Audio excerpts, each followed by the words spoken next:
भाई भैया, हम भोजपुरी गायक सुरेंद्र यादव सिपाही जी, हमार सब भोजपुरिया भाई लोग से निहोरा बा। बिहार के एगो हमरे लाल बा जौना के बचावे खातिर हमार सब भोजपुरिया भाई लोग से निहोरा बा कि बाबा के प्रार्थना करी कि बबुआ के कैसहू जान बच जाए। मांगिल भिखिया हाथवा के जोरी बबुआ के जीवन दान। मांगिल भिखिया हाथवा के जोरी बबुआ के जीवन दान। दी बचाई हे भोले बाबा बबुआ आयन सक जान।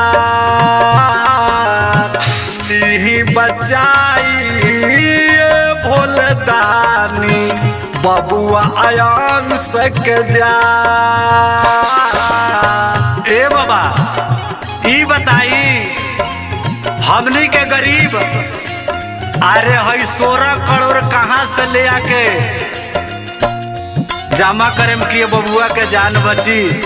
ए बाबा यही से हमन नहीं हो रहा बा, तनी दया बरसाई। हमनी का तो जानी लेके अपने दया के सागर बनी।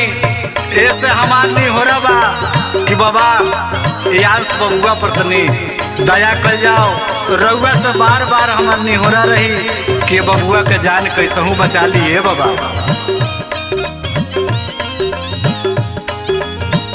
प्रीति फिल्म्स रिकॉर्डिंग स्टूडियो चिरैया। एक ही गोसुइया बस 16 करोड़ के दे दी जीवन मांगी दोनों हाथ जोड़ के।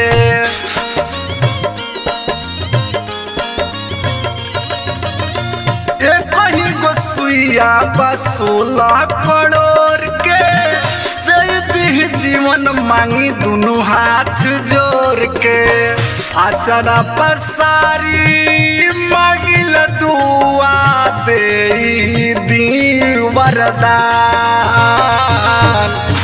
आचरा पसारी मांगिल दुआ दे दी वरदान। ली बचाई ए भोले दानी बबुआ आयंस के जान। ली बचाई भोले बाबा बबुआ आयंस के जान। ए बाबा ई बताई कि ओ लाचार बच्चा के कौन गलती रहे कि ऐसा सजा देनी। ऐसा करी बाबा, कोनो ऐसा चमत्कार दिखाई आओ बबुआ के बचा ली। हे बाबा ओ नादान बबुआ के कौन गलती रहे कि ऐसा सजा देनी। हे बाबा कोनो ऐसा चमत्कार दिखाई कि बबुआ के जान बच जाए।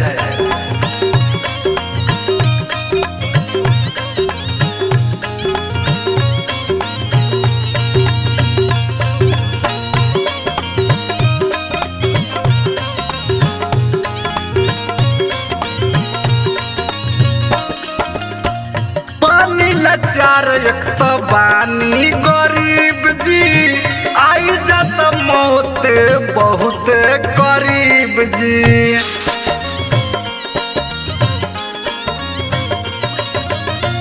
बानी लाचार एक तो बानी गरीब जी आई जात मौत बहुत करीब जी। सनदीप प्रेमी याद सुरेंद्र रोते कर बिहान। सनदीप प्रेमी याद सुरेंद्र रोते कर बिहान।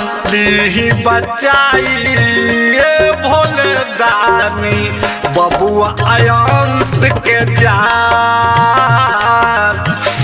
ली बचाई ए भोले बाबा बबुआ आयंस के जान। मांगिल भिखिया हाथवा के जोरी बबुआ के जीवन दान।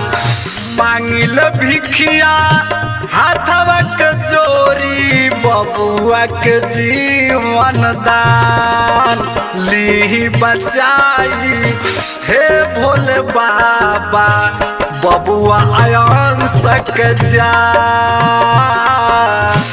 ली बचाई भोले दानी बबुआ आयन सक जा। ए बाबा ऐसा दुख दर्द केहू गरीब के ना होखे इहे हमार निहोरा बा।